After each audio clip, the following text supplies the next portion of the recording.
আপনি এখন মারা গেলে মানুষ আপনার মোবাইলে চেক করে দেখবে এটাতে গান আছে, সিনেমা আছে। গান সিনেমা মোবাইল থেকে ডিলিট করে দেন, তওবা করেন।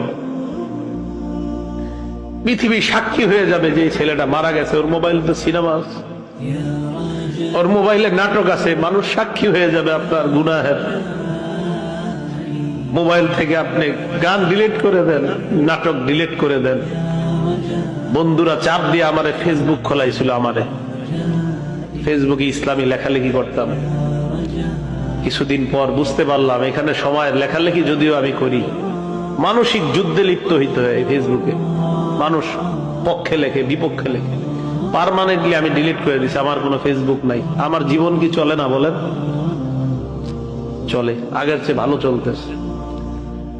আমি যুবক ভাই যারা আছেন, যাদের মোবাইলে গান আছে, আপনি একবার ভাবেন আপনি মারা যাওয়ার পর আপনার মোবাইল তো আপনার অন্যরা চেক করবে, যারা আপনার খুব ভালো জানে, চেক করে দেখবে ওখানে গান, সিনেমা, নাটক, এমন অশ্লীল কিছু আছে কল্পনাও করতে পারবে না। ছি ছি, ওর মোবাইলে এগুলো,